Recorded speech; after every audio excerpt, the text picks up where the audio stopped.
that's really, you see, I regard this work as my activism. I've always been a fierce feminist. And I believe that as long as women are having to put their menstrual cycle to one side, they are losing out on their own well-being. And that's like having, kind of a ball and chain around your ankle whilst you're trying to go out into the world. You're not fully aligned with yourself. So bringing cycle awareness back into the conversation about ourselves. So just me and my own consciousness, caring for it without telling the whole world about it, first off, is empowering me to go out to do things. So it's an empowering process that will actually help you to take a stand for things, to make a difference in the world. It'll give you the confidence to speak out, to make changes, and to have influence. So it in that very basic way, this inner work is going to empower you to make very real changes in the world in all sorts of ways. Mm-hmm. But the other thing that comes to mind for me, because certainly in the UK and US and Australia and places like that, cycle awareness is becoming more and more known about and spoken about. And I mean, menstruation is in the press all the time now, it seems to me. Finally. Yeah. It's been spoken about in all sorts of ways. And the whole thing, there are aspects of it like period poverty, people not having enough money to buy products for, menstrual pads and so on, tampons. And so our individual cycle awareness is creating a larger conversation about the menstrual cycle in general, publicly, and about period poverty, which is an injustice. But also it's changing the conversation about women's health, because most health has been modeled on the male body. Lo and behold, we discover the female body actually has different requirements and different things. So it's starting to alter the conversation there. It's also starting to alter the conversation in sport, where women are now training in accordance with their cycle patterns, rather than, and this is much more effective for them. So in other words, they're sort of resting more when they bleed, and training harder, say, in the summer at the ovulatory time of their cycle. So it's coming into politics, it's coming into sport, but it's also coming into the workplace. It's actually starting to change workplace dynamics.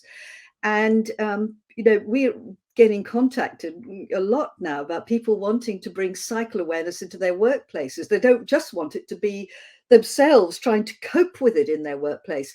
They actually want to have a conversation at work and to go into work and say, I'm menstruating today, and I just need to go more slowly and just be in my own little private bubble. So unless you really need to talk to me, leave me alone today. Or, you might be in the ovulatory time, the summertime of your cycle, and you can come into work that day and go, okay, folks, I can do everything today. Give me the jobs, if you're struggling with something. Or if you need a really, I'm in the autumn of the premenstrual phase of my cycle, and I am so fiercely critical today. Is there anything you really want me to tear apart and, really examine? Do you want some critical feedback on things? You've got these marvelous energies. So yes, people are wanting to be able to bring all these powers into and use them, to have it as a resource in the workplace. And this is really happening more and more. And I'm going to give you an example. In Australia, a colleague of ours, Jane Bennett, is co-author of a marvelous book called About Bloody Time, The Revolution We Had to Have, I think the subtitle is, can't remember. And they did massive research on attitudes to menstruation and how the taboo on menstruation is damaging girls and women's health and sense of self, and of course then their capacity to go out and do things in the world. But it's an incredible document of this research, and they've made very clear, strong proposals about what needs to happen. And now this material, this book, is being, trade unions are getting in touch with Jane. They're wanting to develop workplace policies around this. Companies are getting in touch. They want to. So this is a very powerful example of how we can start to make a difference around gender equality, women's rights, and so on. Yeah, thank you. And I'm also thinking about school, because we know that in certain countries, girls must drop out from school because of bleeding and not being equipped, or Yes. because of the taboo. So I think this is really clear that having the cycle in the light of the sun is going to and is making already a difference, a practical difference for every woman. Charmy, would you Yes. like to add anything? Yeah, when I think of women's equality, I think of society learning to respect women's ways as being as valuable to men's ways. And at the moment, our whole society, systems, organizations have all been following the masculine way of being and operating in the world. And what I think cycle awareness is doing is really reinstating the cyclical way, which is the feminine way. And as we start to practice cycle awareness, we're actually going to start to see huge organizational changes. I think the systems that we all inhabit are going to begin to change and begin to operate in a very different way. I mean, I'm imagining, in the future, seeing workplaces and jobs that honor a woman's cycle. So you don't work 5 days a week with a weekend. You work more rhythmically according to your menstrual cycle. For example, I could imagine schools working in different ways. So I what I'm seeing in terms of the impact in the world is that our systems and the way we go about what we do in the world is going to become more sustainable, more honoring of nature, more honoring of the feminine way.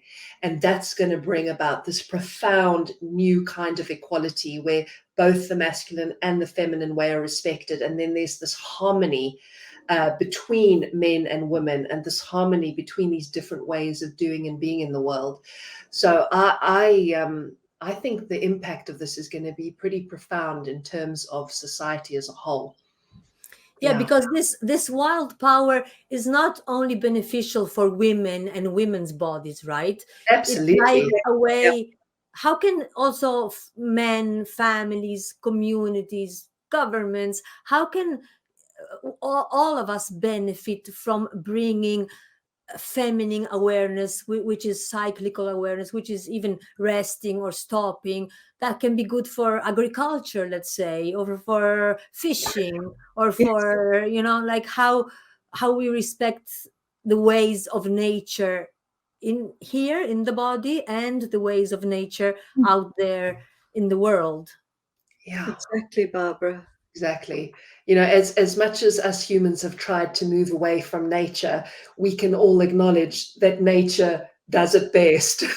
Nature has all the power, and nature will keep on going despite our stupid ways.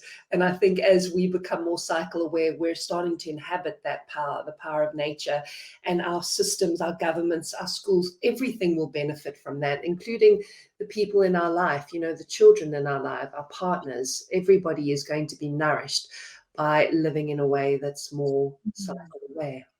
Yeah.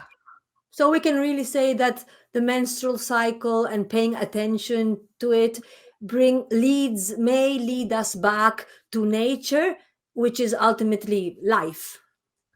Exactly, Barbara. Okay, so it's never too early to enter into this wild power. For example, when girls get their first menstruation at menarche in times past, they used to have rituals to mark the moment. passage between childhood and womanhood. Nowadays, sometimes it's lost, or it's more a moment of embarrassment or shame or guilt, even. How important do you think it is to start celebrating menstruation at Menarche, so that this message of it being empowering and powerful comes to young girls right away? Yeah, that's a very good question, Barbara. And it's quite, yeah, as I'm feeling into the answer. I mean, the answer is it's very, very important to give them a positive message about menstruation and about having a menstrual cycle. And the big question is how we do that, because these are very different times. We do not live in tribal structures anymore. Yes. Now, what happens when a girl is moving through menarche, which is a sort of transition, it's a process, and the sort of key moment, of course, is when the blood actually arrives, is that it's a highly permeable time, because their transition, it's a very powerful statement of sort of moving from girlhood, not quite, it's not into adulthood yet, but it's because, of course, your teenage years are this process of growing into adulthood, but you are stepping onto that path of growing up. You know, it's the end of being a little girl in inverted commas. And so it's a very powerful transition moment. And in these moments of transition, we are way more permeable. So what that means is, you know, what the messages you get, the atmosphere that's around you imprints on your psyche very strongly. And then it can set up a pattern, an energy, an orientation in your being, a sort of, yes, that then goes on to affect how you think about menstruation and your menstrual cycle. And this can have an effect of a negative effect. But if we can give positive messages and proper education, I think, and the way to do that is to have really sensitive, thoughtful, clear, with very affirming language, education for girls, but also for boys. The boys know about it too, but I do feel it's actually important that girls have some privacy initially around learning around this. That it's not done in mixed groups, because it is such a loaded topic for both girls and boys. And girls really need, because they're becoming more open and you know, highly sensitive to everything, and they need real containment and holding and safety to be able to ask all sorts of questions. You know, there's all sorts of questions, because I did years ago, I did you know, mother-daughter programs. Oh God, they were so beautiful. It was so amazing to see the girls transformed at the end of the weekend and walking out with dignity. And because they had knowledge. Knowledge is power. They were taught how their bodies work. It was very practical. And we gave them very positive language around the menstrual cycle and menstruation, and, you know, thoughtful stuff, because some do have pain, some do have bad experiences when they start bleeding, but, you know, how they can get help, where they can go to get help, you know, how to be prepared by carrying a pad in your bag and things like that. All sorts of just really grounding, useful information that is age appropriate. Yeah. And so just to pick up from there, the question of how we do it in our modern world, as Alexandra said, is, you know, really good education, number one. And the other thing she mentioned, which is really important, is create emotional safety for young girls. It's a time where they often push adults away, and that's not to be mistaken as them needing you know, a huge amount of freedom. They actually really need your presence and attention very, very strongly. And however you, as the adult in their life, want to help them mark this transition, there are so many ways you could do it. The important ingredient, I think, is around really knowing as the adult that this is a sort of psychic opening, and there is this opportunity to imprint them with a very positive sense of self. So it's really about surrounding them with kindness, love, affirmation, and affirming who they are, really seeing them and recognizing them. That's what's going to be this ground in them as they go into their menstruating years. So I'd say that the knowledge, the safety, and the atmosphere of love and affirmation, I would say, are the three key ingredients. Yeah. Beautiful. So if each mother and father and grandmother and aunt and sister, in her or his own way, they can bring respect and maybe also a feeling of joy. Can we say Yes. this? Of Yeah.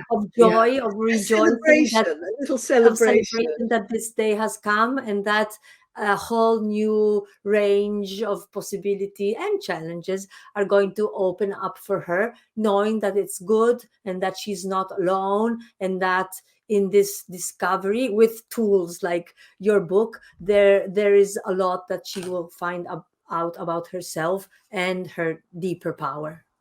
Yeah.